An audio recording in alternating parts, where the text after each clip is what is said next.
Run, Skirk, run! Remember, Skirk. leave no one alive! Heed my words, Skirk. Let fear take root in your soul. Did you survive? Why was it only you? Skirk, did you become a positive light in this world?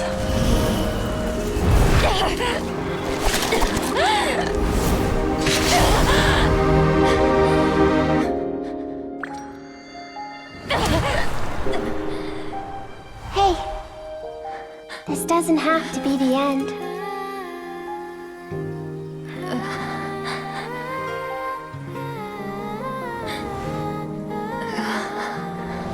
Life is a gift. Don't let darkness claim it.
That's right.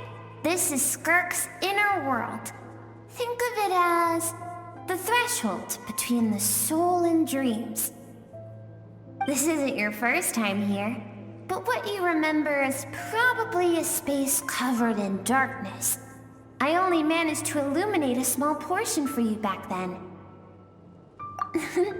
Actually, it's my first time talking to someone like this.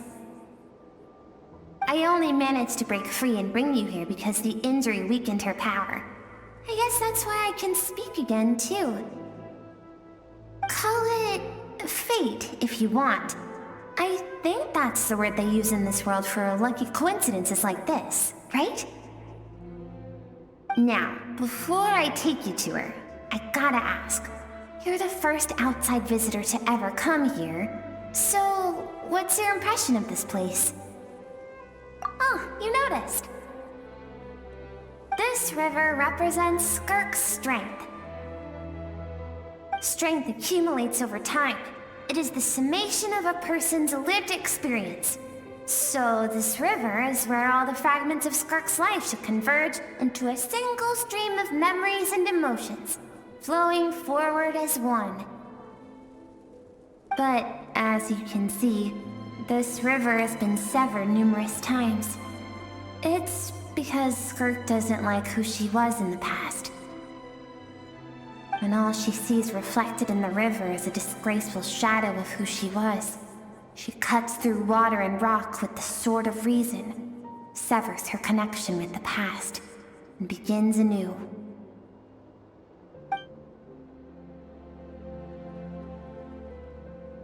You must learn to shut out all the pointless emotion. Crush the self that makes you weak, and become master over your physical form. This isn't my first taste of failure or losing power. When you fall, you get back up again and become stronger. That's how it is.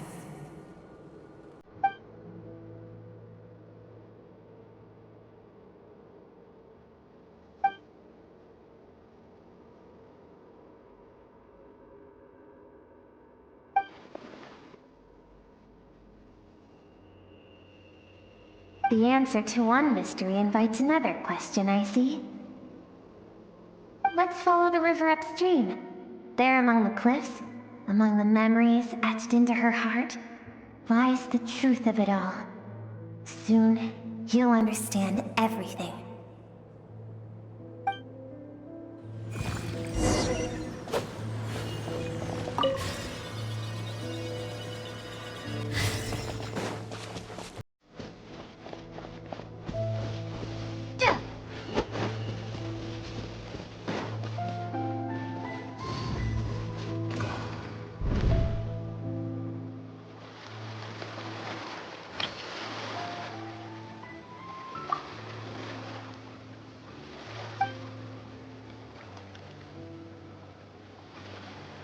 I've always thought that, even when falling leaves don't come from the same tree, they can still form bonds of kinship when they meet. Like meteors, you both made a journey through the stars. Both travelers who have landed on a planet that is not your home.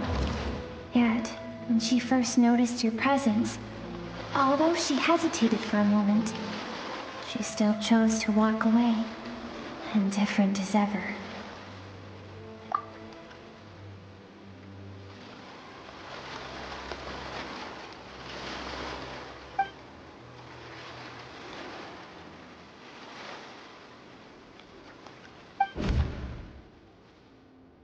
Seems like you've answered your own question. Skirk sees herself as a trespasser in this world. She's made a conscious choice to avoid altering its path. But the reason for that decision stems from events much earlier on in her life. Let's keep going. It's still a long way to the source of the river.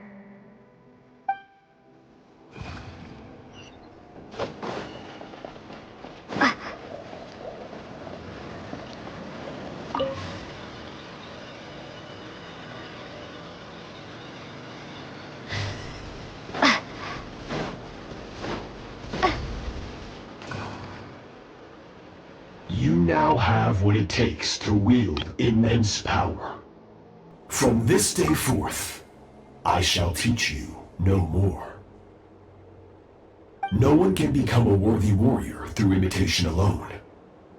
I have given you fangs and claws. Now, you must learn to hunt. You wish me to travel the world beyond on my own, Master? Indeed. Make new friends. Embark on your own journey. And piece together a new future from the shattered remnants of your past. We will still have contact through the abyss. But know this. One day, I will take the life you worked so hard to rebuild and reduce it to ashes. Just like the fire that haunts your mind. Why would you do that? I have told you before, fear is the catalyst for human evolution. You have tasted loss. You have known fear so deep it can be felt in the bones. But as living beings, we all have an instinct to detach from that which harms us. And thus pain dampens over time, and the acrid taste of fear becomes but a distant memory. Yet now, I have bestowed upon you the gift of fear eternal.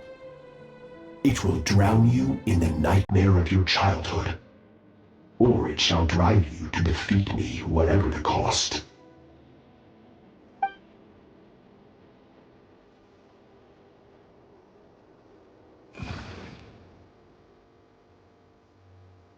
That is what Skirk's master, the foul Sertologi, looked like at one point in time. Of course, as a higher being, physical form is a triviality to him. He could appear as a beast, a human, or even a monster that defies description. The form you see him in here, clad in abyssal armor, is the one he usually wears when traveling through the stars.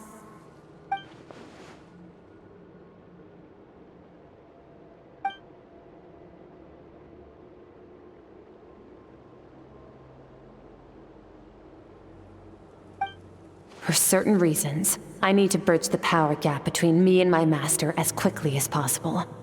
But first, I need to understand the source of his strength. To do that, I need to follow in his footsteps, walk the path he once walked, and somewhere along the way, I'll find out how to defeat him. That is my sole focus and purpose.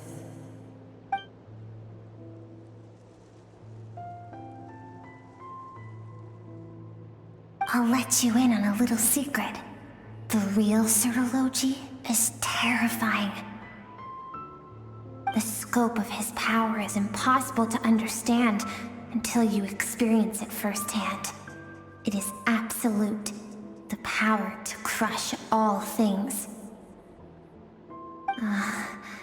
Shall we keep going? Let's see. We're about halfway there.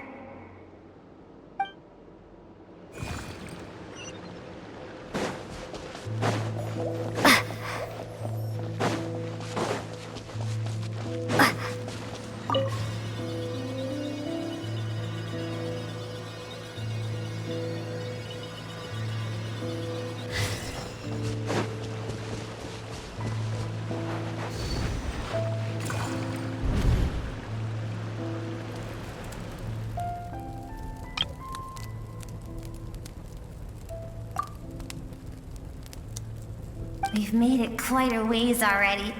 This is Skirk, when she first began training under Surology. I have set your broken wrist. Tomorrow, you're to train twice as hard. No tears this time. Good. Attempting to garner sympathy through tears is a habit of the weak. A pitiful, useless ploy. Can I ask a question, Master? Why did you save me? I keep thinking, maybe it would be better if I had died. I wouldn't be haunted by that fire all the time. I wouldn't have to go on like this. I saved you because I have a plan for you. It has been too long since I fought a battle that demanded my full strength, and I hunger for it. Every so-called genius and prodigy I have faced has crumbled like sand underfoot. Before me, even fate bends the knee. So, I will teach you everything I know. Train you by whatever means necessary, in the hope that one day, you might surprise me. But I don't want to draw my sword against you, Master. What you want matters little. Among the boundless sea of stars, the cries of the weak are but faint murmurs that disappear into the void. You of all people know that well. Yes, Master. From that day forward, all she knew was grueling training, emptiness, and fatigue. After some time, her talent bloomed, and she gained control over her emotions, like her master. How should I put it? It was not that human emotion disappeared from her heart, but that reason came to dictate all she was allowed to feel. I suppose it was at this point that she became the Skirk you know today.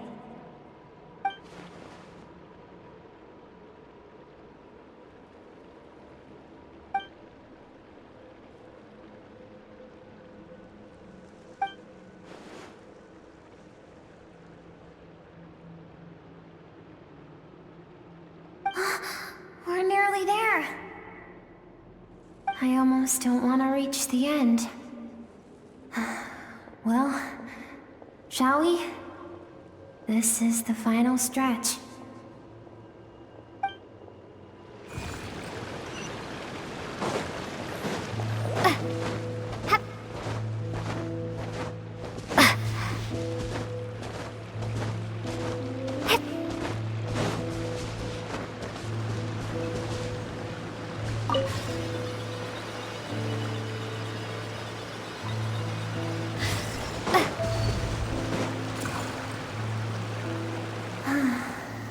These are Skirk's happiest memories. What a simple and carefree time it was. Wisps of clouds dotted the sky. The sun bathed everything in golden light. And when song filled the air, not even the shyest of flowers could resist swaying along. This is Skirk's homeland. She was so curious about everything as a child, always skipping school to go exploring instead. There was so much to discover. The treasures at the bottom of the sea, the secrets beyond the stars, and that merchant ship packed with adults wearing those strange clothes. Yes, the ship. That was the beginning of the end. It was a spaceship. When it arrived, the people that disembarked wore smiles on their faces and spoke of friendship. They claimed to be merchants from a neighboring planet, looking to establish trade. Skirk's parents, her relatives, her neighbors, everyone welcomed the newcomers with open arms and allowed them to explore the planet. To them, the visitors were guests and should be treated with hospitality. No one had any idea of what was to come. Several months later, an army of unknown origin arrived without warning and carried out a ruthless campaign to destroy everything and everyone on the planet.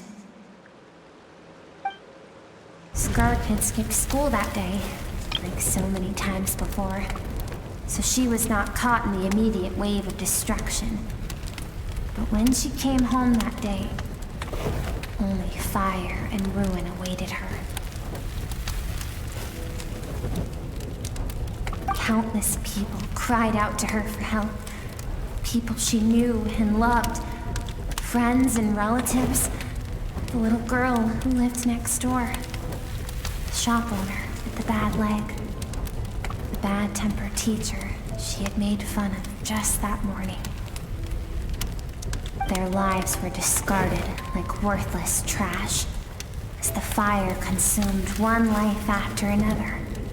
Skirk was helpless. All she could do was run. And so she did. She kept running until an unexpected figure crossed her path. If Sertology hadn't been there in that moment, the fire would have claimed her life too. And there she would have remained, left to rot in the scorched earth, with no answer as to why any of this was happening. Because she and her people were seen as a threat. As the initial merchant ship explored the planet, they discovered that it hadn't always had the condition to support life. Yet there was evidence of human activity, even during the periods of extreme heat or cold in the past. Further research revealed that, over time, the people of this planet had evolved the ability to adapt to any type of environment or energy source.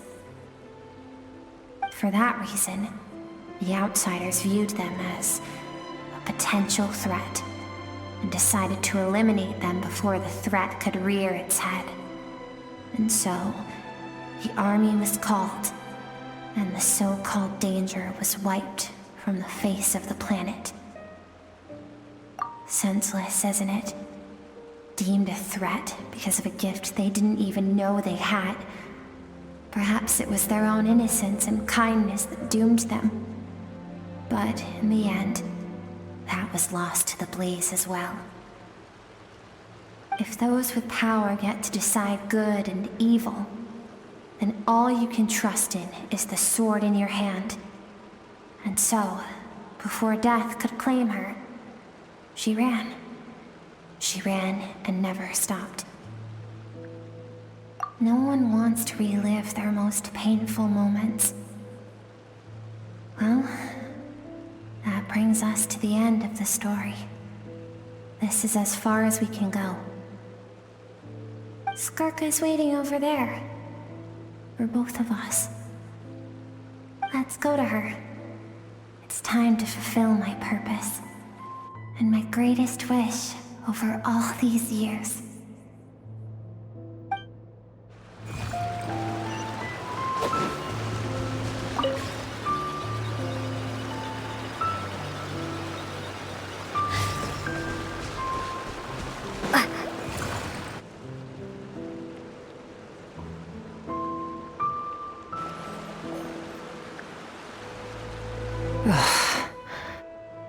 So all this, just so you could bring her here?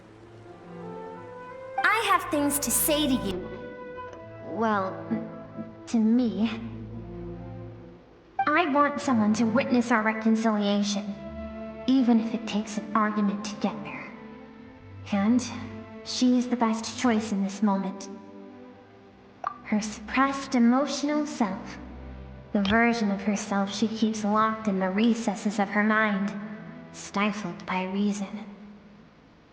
All those rejected impulses, those discarded aspects of your past selves, they are a part of me now. I am who you used to be.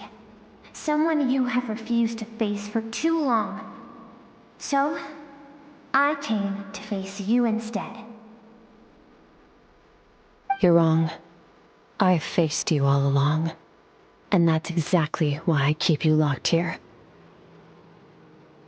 Your existence makes me weak. Moments of joy and longing are when we are most vulnerable.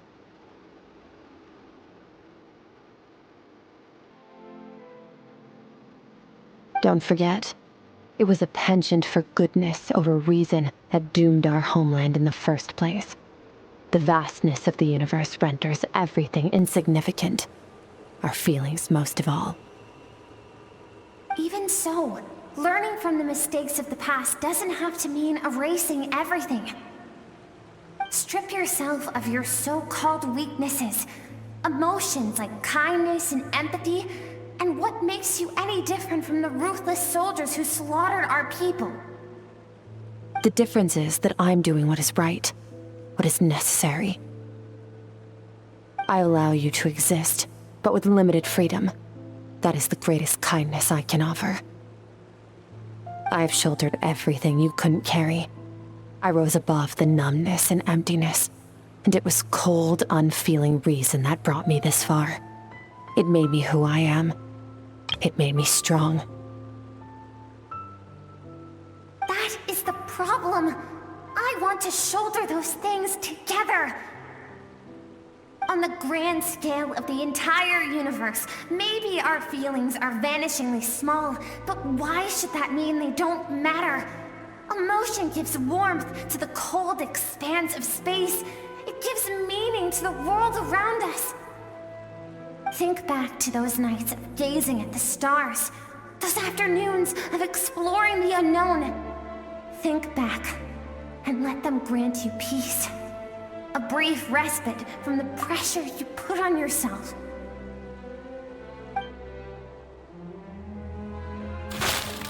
That isn't what we need. It's exactly what we need. Aren't you curious about why recovering your strength has taken longer than normal this time? Finally, you get to the important part. That is the only answer I came here to find. Then look around. Look at your inner world. You cast aside your dreams and curiosity, and in doing so, you lost your original motivation. You severed all connection to who you used to be, so you can no longer draw strength from your past. Now, the only things driving you forward are fear and survivor's guilt. But these cannot take you far enough. And so, this river, the source of your strength, grows more polluted by the day. And do you think that means I should seek help from a weak little thing like you?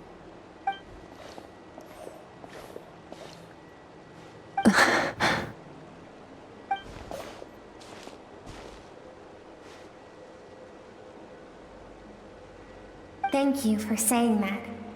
I knew bringing you here would be the right choice.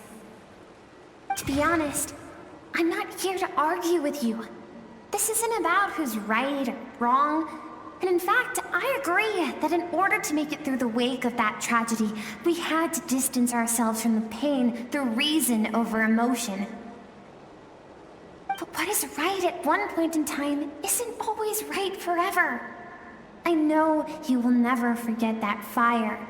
I know the fact that you were the sole survivor fills you with guilt. And I know that among the voices that haunt you, mine is there too. Because deep down, you know that you didn't turn out to be the person you wanted to be. All those unfulfilled hopes are like knives to the heart. And I don't want you to hurt anymore. So even if you can't accept me, I hope, at least, that you can let go. I keep thinking, maybe it would be better if I had died. I wouldn't be haunted by that fire all the time. I wouldn't have to go on like this.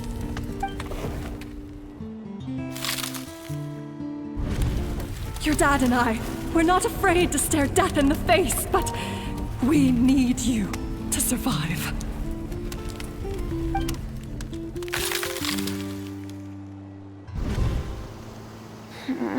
I'm sick of being a kid. There's so many amazing things out there, and I'm ready to see them all.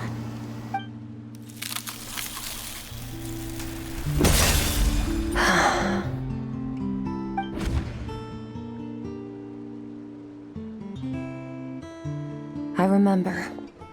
There was a song Mom and Dad always sang when we went out to fetch water. Dancing water.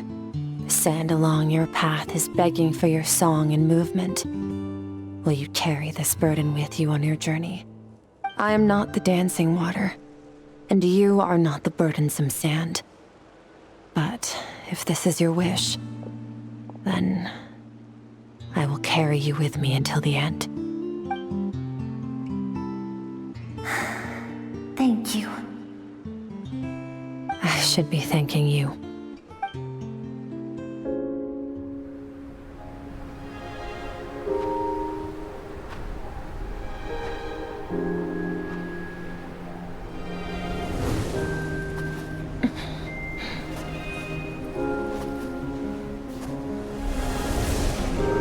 Run, Skirk, run!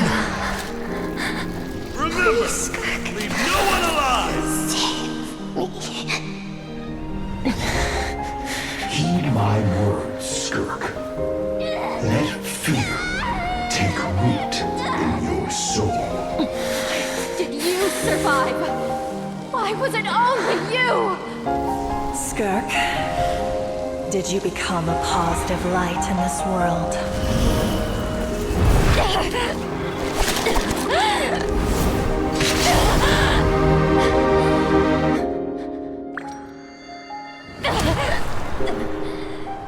Hey, this doesn't have to be the end.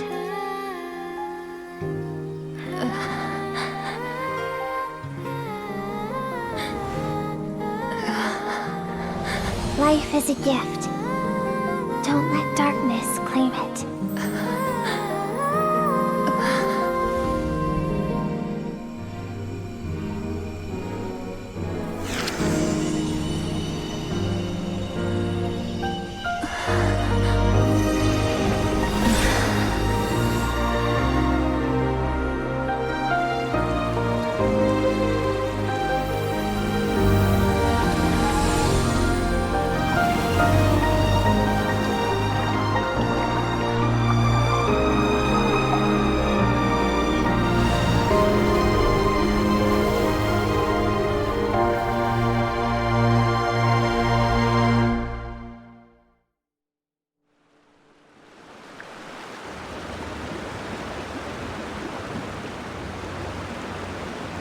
So, you saw my memories then. I once asked my master if survival of the strongest was the law of the universe. He said no. But in a world without order, those with no moral boundaries tend to be the ones who survive. That's why, after hearing his answer, an idea came to mind. An idea that, one day, I would create a new world order. One in which there would never be another tragedy like that fire. One in which power was not the law of the land. But that means I must defeat him. Because my master, Sertologi, is, at the core, a defier of all rules and order. Yes, And not just because of the gap in our abilities, but also because I have no reason to see him as an enemy. Although his decision to train me was not made out of kindness, he did everything a master should. He saved my life, taught me the sword and the principles of strength. And for that, I respect him. I know, and it's not something I want. But Master never goes back on his word. I have to treat everything he says as a promise. He's no longer into that, but he sends me messages through the abyss every now and then. Most of them are simple greetings, or an answer to one of my questions. Every time I hear from him, my heart skips a beat. And I wonder if this is the moment where he'll finally appear before me and tear down everything I've built to pieces. Maybe that means I do live in eternal fear, just like he said. Yes, I respect him, but I'm also afraid of him.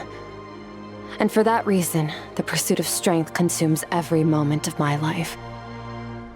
I don't know what Master has planned, but I have to be ready. Help me? Why? This isn't your fight.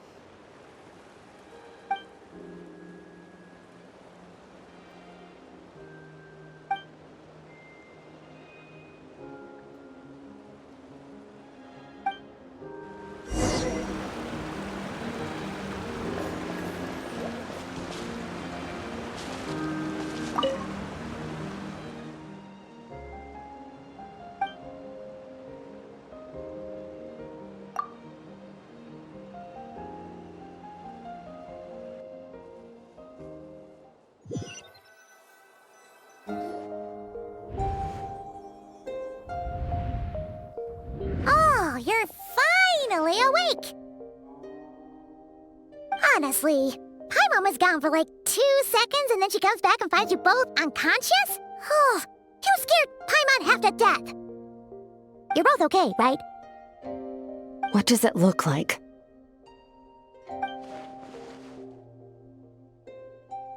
Only water from the source can cleanse the rot and filth that flows from the past into the future. I taught you to incorporate the experiences from your journey into how you fight.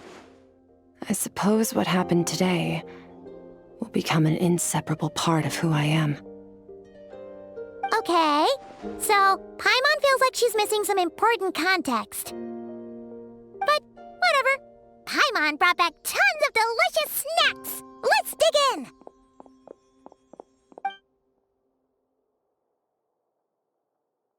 All right. It's about time we finished what we started. We're gonna deal with this thief for good, right?